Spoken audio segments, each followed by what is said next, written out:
오늘 우리에게 주시는 하나님의 말씀은 신약성경 요한복음 14장 12절로 17절 말씀입니다. 요한복음 14장 12절로 17절까지 말씀입니다. 이 계시의 말씀을 봉독할 때 다 함께 살아계신 하나님의 음성을 들으실 수 있기 바랍니다.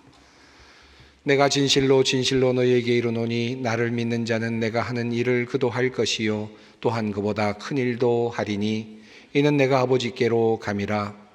너희가 내 이름으로 무엇을 구하든지 내가 행하리니 이는 아버지로 하여금 아들로 말미암아 영광을 받으시게 하려 함이라. 내 이름으로 무엇이든지 내게 구하면 내가 행하리라. 너희가 나를 사랑하면 나의 계명을 지키라.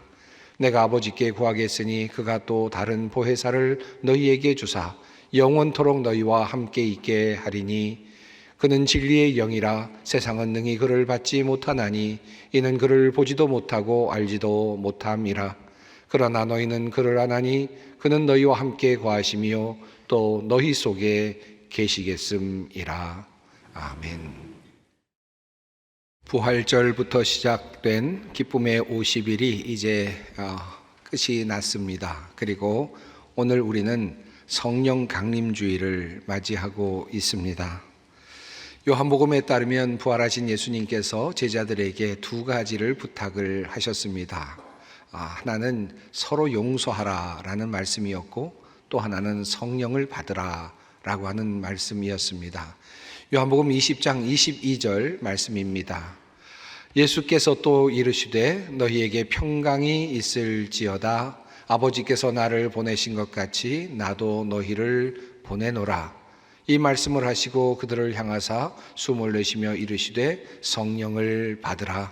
너희가 누구의 죄든지 사하면 사하여질 것이요 누구의 죄든지 그대로 두면 그대로 있으리라 하시니라. 이제 제자들이 세상으로 나가서 예수님의 증언자로 살아야 될 터인데 그 제자들에게 꼭 필요한 두 가지가 있었습니다. 그것은 바로 성령을 받는 것이고 용서하는 능력을 갖는 것이었습니다. 몇 주 전에 부활은 용서입니다 라는 제목으로 여러분께 말씀을 함께 드리고 나누었습니다.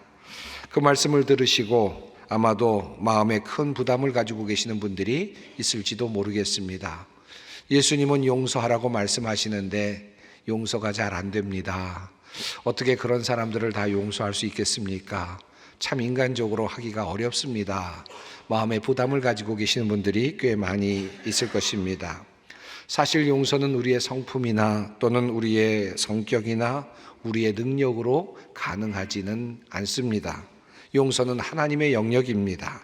그분의 모범을 따라서 우리가 뒤따라 갈 뿐입니다. 그리고 하나님께서 우리에게 능력을 주셔야만 가능한 일이기도 합니다. 그런 면에서 본다면 성령을 받아야만 우리는 용서할 수 있습니다. 그런 관점에서 요한복음 20장 21절부터 또 23절까지 있는 말씀을 다시 한번 이렇게 해석해 볼 수 있을 것 같습니다. 성령을 받아라. 그리하면 너희에게 용서할 수 있는 마음이 생겨나게 될 것이다. 마음에 있는 모든 억울함, 원망, 분노, 죽이고 싶은 마음, 생각만 해도 끔찍한 사건들, 절대로 다시 보고 싶지 않은 그런 사람들, 그 모든 것들을 너는 용서할 수 있게 될 것이다. 그때 비로소 너는 진정한 나의 제자가 될 것이다. 이런 말로 요한복음 20장 22절을 다시 한번 해석할 수 있을 것 같습니다. 그런 의미에서 본다면 성령은 우리에게 큰 능력으로 다가옵니다. 우리가 오늘 성령 강림주일을 맞이하고 있습니다.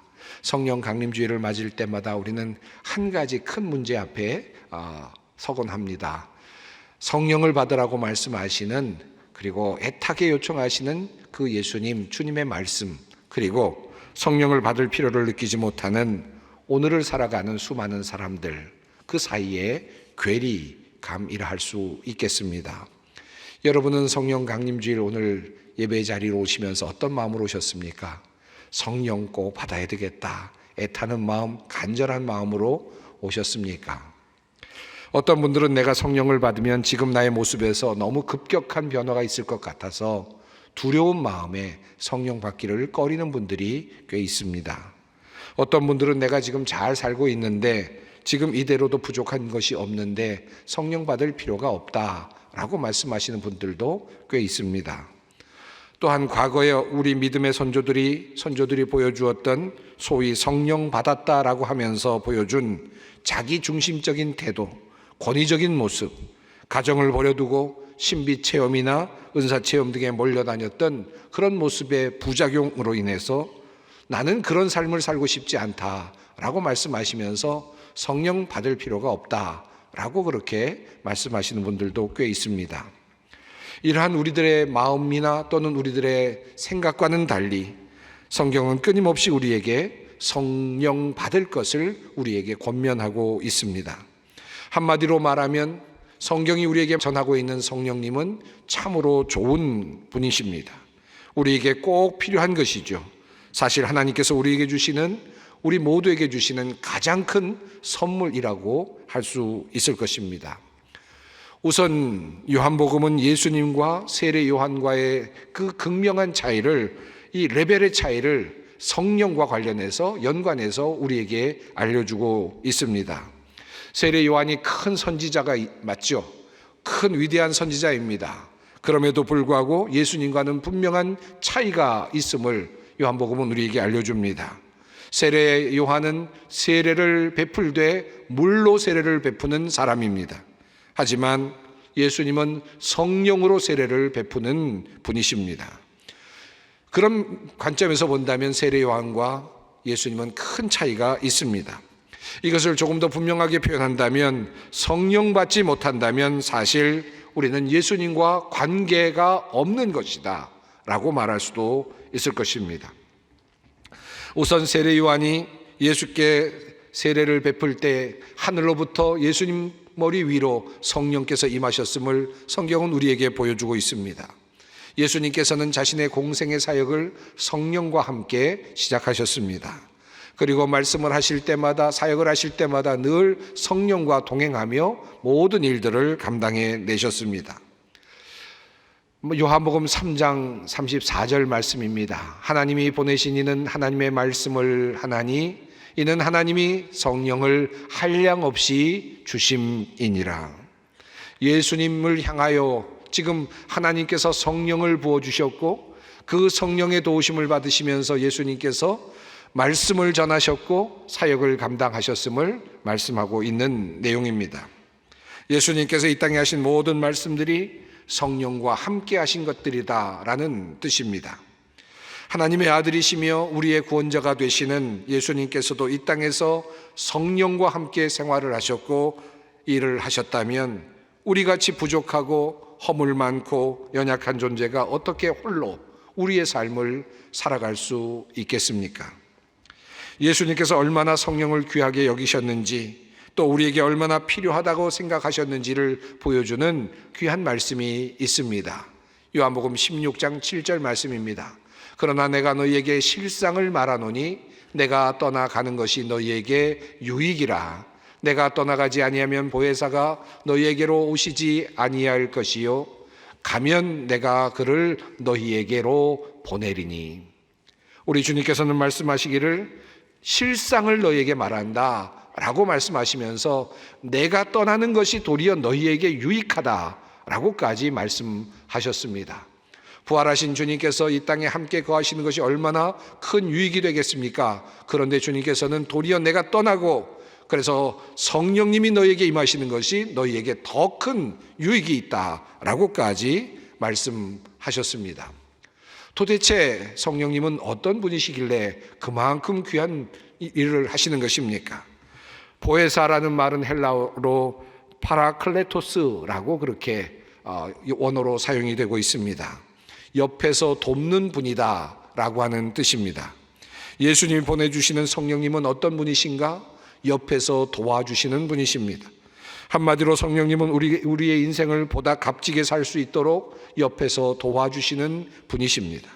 우리 인생의 가이드가 되시는 분이시고 우리의 이야기를 들어주시는 상담자이시고 슬플 때의 위로자가 되어주시고 그리고 성령님은 우리를 위해서 대신 기도하시며 간구해 주시는 중보자이시기도 합니다. 얼마나 좋습니까? 주님께서 이런 분을 우리에게 보내주신다는데 못 받을 이유가 무엇이겠습니까? 사양할 이유가 어디에 있겠습니까? 조금 더 깊이 한번 들어가 보십시다. 그 보혜사이신 성령님께서 우리를 위해서 어떤 일을 하십니까? 조금 전에 읽은 요한복음 16장 7절 이후에 따라 나오는 말씀 8절은 이렇습니다. 그가 와서 죄에 대하여 의에 대하여 심판에 대하여 세상을 책망하시리라. 우리는 이 부분을 읽을 때 조금 부담스러움을 느낍니다. 성령께서 오신다면 그때는 책망이 있을 것이다 라고 하는 말씀 아닙니까? 성령께서 우리의 잘못된 것들, 우리의 불신앙과 그리고 우리의 불의와 우리의 죄악에 대하여 책망하실 것이다 라는 말씀이 바로 성령의 강림과 더불어 우리에게 전해지고 있습니다.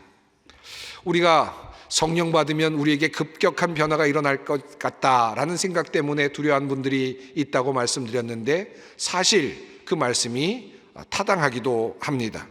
성령께서 역사하셨던 현장들을 보면 늘 이러한 일들이 계속되었습니다. 놀라운 변화들이 일어났음을 확인하게 됩니다.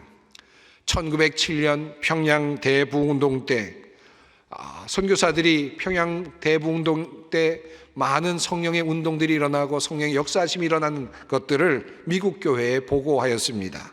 그 자료를 보면 참으로 놀라운 일들이 많이 있습니다. 그 중에 하나 충남 홍성 한다리 교회에서 일어난 일입니다. 과관련 선교사의 보고 내용입니다. 한다리 교회 지도자가 가장 큰 은혜를 받았습니다. 예수 믿기 전 그는 대단한 도박꾼이었습니다. 작년에 죄를 회개할 때만 해도 자신이 횡령한 돈을 돌려주지는 않았습니다. 그런데 금년 우리가 그곳에 있는 동안 그는 10년 전 노름으로 빼앗은 수목이 울창한 숲을 본래 주인에게 돌려주었고 다른 사람들에게도 모두 되돌려 주었습니다. 그에겐 첩이 하나 있어 10년 동안 데리고 살면서 아이까지 한 명 두었는데 성령을 받은 후 죄를 깨닫고 난 후 첩과 헤어지기로 했습니다. 그는 첩을 서울로 보내 간호사 공부를 시키기로 했답니다. 여러분은 이런 글을 읽으시면서 이런 생각을 하실지도 모르겠습니다. 아이쿠, 그럴 줄 알았다. 성령 받으면 안 되겠구나. 큰일 나겠구나. 이런 생각하는 분들이 혹시 있을지도 모르겠습니다. 혹시나 성령 받고 내가 즐기던 것 하지 못하고 좋아하는 것 하지 못할 것 같아서 그래서 성령 받기가 두려운 분들이 혹시 계실지도 모르겠습니다. 하지만 여러분 이렇게 한번 생각해 보시면 어떻겠습니까? 우리가 몸의 훈련을 위해서 건강을 위해서 어떤 훈련을 합니까? 여러분이 병원에 가서 의사 선생님과 상담하면서 어떤 대화를 나눕니까? 살도 빼라고 하고 이것저것 먹지 말라고 하는 것들이 꽤 많죠? 늘 우리는 의사 선생님들께 그런 이야기를 듣곤 합니다. 그런데 그 말이 맞습니까? 틀립니까? 현대의학이 밝혀놓은 범위 안에서 그 말은 맞는 말씀일 것입니다. 우리가 더 건강해지려고 지키기 위해서 꼭 치러야 될 어려운 일이기도 합니다. 체력 단련장에서 우리가 때로는 PT를 받을 때가 있죠. 또 PT를 우리의 트레이닝을 해주시는 그런 분들을 만나게 됩니다. 그분을 만나면 어떻습니까? 꼭 하기 힘든 것들을 하라고 하죠. 잘 발달되지 않은 근육을 더 늘려보라고 합니다. 숨이 찬데 더 뛰어보라고 합니다. 그분만 만나면 늘 괴롭습니다. 그래도 우리는 비용을 지불하며 그를 찾곤 합니다. 그리고 그에게 가서 훈련을 받죠. 그렇게 함으로써 건강의 밸런스를 찾고 더 오랫동안 건강하게 행복하게 살 수 있을 것을 기대할 것입니다. 보혜사이신 성령님도 그러합니다. 우리에게 성령님께서 과격한 변화를 이끌어내실 때가 있고 또 책망하실 때가 있지만 그러나 그 성령님께서는 우리의 영적인 상태를 살피시고 우리에게 더 행복한 삶을 주시기 위하여 바꿔야 할 것을 말씀하여 주시고 가르쳐 주시는 것입니다. 그런 면에서 성령님은 책망하는 모습으로 우리에게 다가올 때가 있습니다. 성령께서 우리에게 주시는 책망은 잠시 힘든 일이지만 어려운 일이지만 그러나 결국은 우리를 살리는 일이고 우리를 복되게 하는 일이 됩니다. 그런 면에서 보혜사이신 성령님은 우리에게 트레이너가 되시기도 합니다. 보혜사이신 성령님은 또한 어떤 분이십니까? 두 번째로 우리를 진리 가운데로 인도하시는 성령님, 선생님이 되신다라고 성경은 말씀합니다. 요한복음 16장 13절 말씀입니다. 내가 아직도 너희에게 이를 것이 많으나 지금은 너희가 감당하지 못하리라. 그러나 진리의 영이 오시면 그가 너희를 모든 진리 가운데로 인도하시리니 그가 스스로 말하지 않고 오직 들은 것을 말하며 장래일을 너희에게 알리시리라. 성령께서 우리가 감당할 수 없는 모든 진리의 말씀들을 풀어주시고 알려주신다라고 말씀합니다. 다른 성경을 보면 성령께서 예수 그리스도를 증언하신다라고 말씀하기도 하고 또 예수님께서 하신 모든 말씀들을 생각나게 하실 것이다 라고 그렇게 증언하고 있습니다. 주님께서 성령을 우리에게 보내주시고 성령님께서는 우리를 진리 가운데로 인도하십니다. 여기 한 가지 매우 중요한 말씀이 함께 들어 있습니다. 그가 스스로 말하지 않고 오직 들은 것을 말하며 라는 부분입니다. 성령님은 독자적으로 새로운 말씀을 하시는 분이 아니십니다. 하나님께서 하신 말씀, 예수 그리스도께서 하신 그 말씀을 다시 말씀하시며 그 말씀을 다시 알아듣게 새겨주시는 분이십니다. 분명하게 드러내 보여주시는 분이십니다. 그분이 바로 성령님이십니다. 감당할 수 있는 범위 안에서, 감당할 만한 범위 안에서 우리에게 하나님의 말씀을 열어주시고 그 말씀 안에 나타날 장래일까지도 우리에게 말씀하여 주신다는 것입니다. 이것이 바로 성령님의 역사하심입니다. 얼마나 귀한 일입니까? 우리는 말씀을 읽을 때마다, 말씀을 들을 때마다, 말씀을 묵상할 때마다 성령을 통하여 우리의 눈이 열립니다. 하나님의 비밀을 보게 됩니다. 하늘나라의 비밀을 보게 됩니다. 우리가 마땅히 살아야 할 삶의 기준들을 발견하게 됩니다. 성령님께서 우리에게 주시는 선물입니다. 세 번째로 또한 성령님은 우리를 위하여 중보하시며 우리의 연약함을 도우십니다. 로마서 8장의 말씀입니다. 이와 같이 성령도 우리의 연약함을 도우시나니 우리는 마땅히 기도할 바를 알지 못하나 오직 성령이 말할 수 없는 탄식으로 우리를 위하여 친히 간구하시느니라. 마음을 살피시는 이가 성령의 생각을 아시나니 이는 성령이 하나님의 뜻대로 성도를 위하여 간구하심이니라.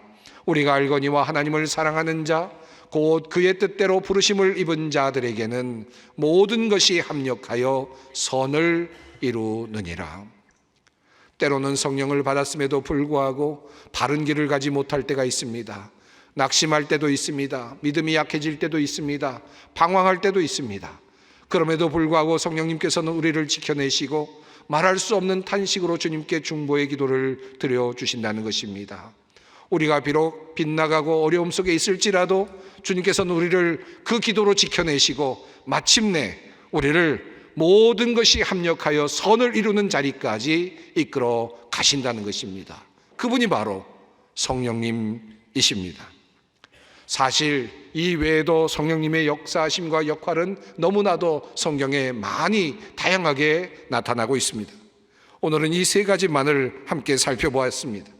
한마디로 보혜사이신 성령님은 우리의 잘못된 부분들을 교정하여 주시고 진리 가운데로 인도하여 주시며 예수님이 누구이신지를 알려주시고 주님의 말씀이 어떠한 것인지 분명하게 드러나게 해주시고 성령님은 우리를 위하여 중보하고 계시며 우리의 연약함을 도우십니다. 그리하여 우리가 이 땅에서 하나님의 자녀로 분명하게 살아갈 수 있도록 우리를 지켜내십니다. 이분이 바로 우리의 성령님이십니다. 그러므로 예수님께서는 이 성령님을 받으라고 강력하게 말씀을 하신 것입니다. 사랑하는 성도 여러분, 그럼에도 불구하고 성령 받기가 싫으십니까? 예수님께서는 이 성령이 얼마나 좋은지 말씀하여 주셨는데 그 말씀이 요한복음 7장에 나타납니다.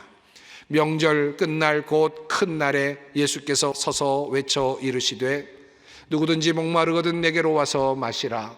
나를 믿는 자는 성경의 이름과 같이 그 배에서 생수의 강이 흘러나오리라 하시니 이는 그를 믿는 자들이 받을 성령을 가리켜 말씀하신 것이라. 누구든지 목마른 사람은 다 내게서 와서 마셔라. 내 배로부터 생수가 흘러 넘칠 것이다. 그렇게 주님께서 말씀하시는데 성경은 그것을 분명하게 해석하고 있습니다. 이는 그를 믿는 자들이 받을 성령을 가리켜 말씀하신 것이라. 생명의 음료, 솟아나는 음료, 목마른 사람들이 마셔야 될 바로 그 음료가 바로 성령님이시다라는 말씀을 주님께서 친히 하셨습니다. 일찍이 요한복음 4장에서 예수님은 사마리아 여인을 만나시죠. 수가라고 하는 동네였습니다. 예수님께서 먼저 그 여인에게 물을 달라고 하셨지만 예수님은 이어서 이렇게 그 여인에게 말씀하십니다. 내가 만일 하나님의 선물과 또 내게 물 좀 달라 하는 이가 누구인 줄 알았더라면 내가 그에게 구하였을 것이요 그가 생수를 내게 주었으리라. 내가 주는 물을 마시는 자는 영원히 목마르지 아니하리니 내가 주는 물은 그 속에서 영생하도록 솟아나는 샘물이 되리라. 이 여인은 사실 남편이 5이나 있는 여인이었습니다. 숨기고 싶은 것이 많았던 여인이었습니다. 결혼에 실패해 본 사람들을 주위에서 보셨겠습니다마는 얼마나 힘들고 어려운 시간을 보냅니까? 그런데 이 여인은 5번이나 그런 실패를 경험한 사람입니다. 아니, 결혼했는지도 정확히 알 수 없는 그런 삶을 살아간 여인입니다. 매일같이 생겨나는 그 목마름을 축이기 위해서 늘 우물로 향하여야 했던 그 여인에게 하신 말씀이었습니다. 내가 주는 물을 마시는 자는 영원히 목마르지 아니하리니 내가 주는 물은 그 속에서 영생하도록 솟아나는 샘물이 되리라. 이 물은 무엇입니까? 바로 성령입니다. 생수를 마시는 것, 영원히 목마르지 않는 그 음료를 마신다는 것의 의미는 무엇입니까? 우리의 고통스러운 모든 현실이 면제되거나 사라진다는 의미는 아닙니다. 우리에게도 고통의 현실이 있고 힘든 일들이 일어나죠. 인간이기에 어쩔 수 없이 겪어야 되는 모든 일상들이 있습니다. 그럼에도 불구하고 성령님의 역사하심은 고통스러운 일을 면제시키지는 않지만 그것을 이겨낼 수 있는 힘과 넉넉히 이길 수 있는 용기와 능력을 허락해 주십니다. 목마르지 않는 생수를 주님께서 공급해 주신다는 말씀입니다. 이것이 바로 성령님이십니다. 사랑하는 성도 여러분, 그렇다면 이 성령은 우리가 어떻게 받을 수 있습니까?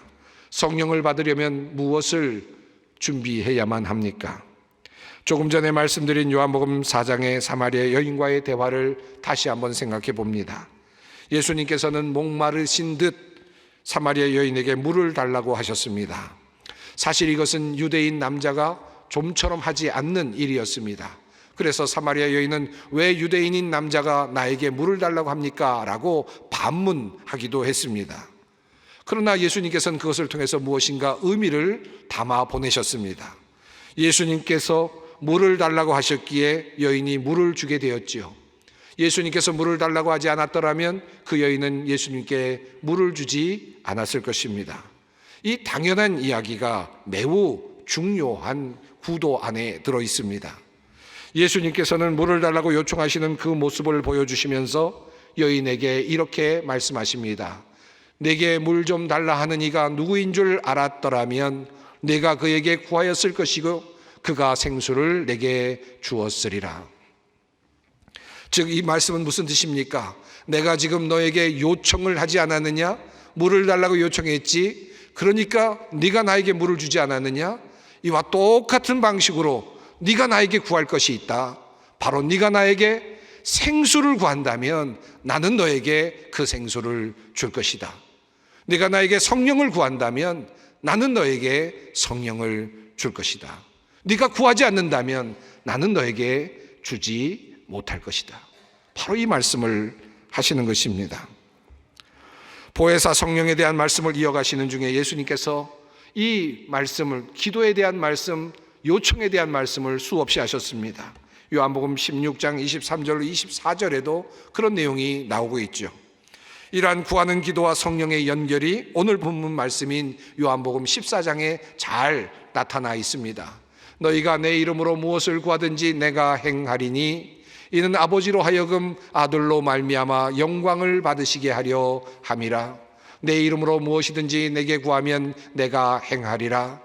내가 아버지께 구하겠으니 그가 또 다른 보혜사를 너희에게 주사 영원토록 너희와 함께 있게 하리니. 무엇이든지 원하는 대로 구하라 라고 말씀하신 다음에 예수님께서는 항상 성령을 구할 것을 연결시키시면서 말씀하곤 하셨습니다. 성경 곳곳에 기도와 관련된 가르침이 많이 있습니다만은 그 중에 상당한 내용이 성령을 구하라는 내용과 연결되어 있음을 우리는 확인하게 됩니다. 우리가 성령을 받기를 원한다면 우리는 성령을 받기 위해 주님께 기도해야 한다는 말씀입니다. 초대교회 성도들이 그러했습니다. 예수님께서 사도들과 제자들을 모으시고 성령을 기다리라고 말씀하셨죠. 사도행전 1장 4절 5절 말씀입니다. 사도와 함께 모이사 그들에게 분부하여 이르시되 예루살렘을 떠나지 말고 내게서 들은 바 아버지께서 약속하신 것을 기다리라. 요한은 물로 세례를 베풀었으나 너희는 몇 날이 못 되어 성령으로 세례를 받으리라 하셨느니라. 이 말씀 붙잡고 초대교회 교인들이 다락방에 모여서 성령을 위해서 기도했고 성령 받기를 사모하며 기도했습니다. 그리고 성령의 역사를 경험했습니다. 사랑하는 성도 여러분, 왜 우리에게는 성령의 역사가 없습니까? 과거 1907년 대부운동은 우연히 일어났을까요? 그냥 가만히 있는 그 과정 속에서 갑자기 성령이 임하신 것일까요? 1907년 1월 15일 어느 선교사의 서신 내용입니다. 저녁 집회 시간마다 우리는 성령을 위해서 간구했습니다. 우리는 성령께서 이때 당신을 분명히 나타내시도록 아주 구체적인 방식으로 기도했습니다. 오후나 저녁 거리를 건너라면 가정에서 성령을 간구하며 드리는 기도를 들을 수 있습니다. 남자들은 필사적으로 성령의 능력을 간구하여 왔습니다. 우리 선교사들은 지난 8월 여기 평양에서 열린 성경 공부 모임에서 성령의 능력을 간구하는 기도를 시작했으며 성탄절 다음부터 겨울 사경회 때 성령의 능력이 임하도록 간구하면서 일주일 동안 매일 저녁 특별 집회를 열었습니다. 그 이후 지금까지 우리는 정오 기도회를 계속 열고 있습니다. 1907년 대부운동이 그냥 우연히 일어난 것이 아닙니다. 그들은 끊임없이 주님께 기도했고 성령을 달라고 기도했고 간구했고 주님께 요청했습니다. 그리고 그 요청이 받아들여진 것입니다. 그 요청을 받으시고 주님께서 성령을 선물로 내려주신 것입니다. 사랑하는 성도 여러분, 성령 받기를 원하십니까? 그렇다면 우리가 간구해야 합니다. 바라야 합니다. 사모해야 합니다. 그리고 주님 앞에 간절히 기도해야 할 것입니다. 마지막으로 주님의 말씀을 봉독합니다. 내가 또 너희에게 이르노니 구하라 그러면 너희에게 주실 것이요 찾으라 그러면 찾아낼 것이요 문을 두드리라 그러면 너희에게 열릴 것이니 구하는 이마다 받을 것이요 찾는 이는 찾아낼 것이요 두드리는 이에게는 열릴 것이니라. 너희 중에 아버지 된 자로서 누가 아들이 생선을 달라 하는데 생선 대신에 뱀을 주며 알을 달라 하는데 전갈을 주겠느냐? 너희가 악할지라도 좋은 것을 자식에게 줄 알거든 하물며 너희 하늘 아버지께서 구하는 자에게 성령을 주시지 않겠느냐? 이 말씀을 마음에 새기고 성령을 구하는 우리 모두가 되기를 원합니다. 함께 기도하겠습니다. 사랑의 하나님, 우리에게 보혜사이신 성령님을 보내주시니 감사합니다. 우리를 바른 길로 인도하시며 우리를 위해 중보하시며 우리를 위해 일하시는 성령님을 찬양합니다. 우리가 늘 간절한 마음으로 성령의 임재를 구하게 하시고 늘 성령님의 인도와 은혜를 입게 하여 주시옵소서. 성령님을 통하여 내려주시는 영원히 목마르지 않는 생명의 기쁨을 누리며 살게 하여 주시옵소서. 예수님의 이름으로 기도드립니다. 아멘.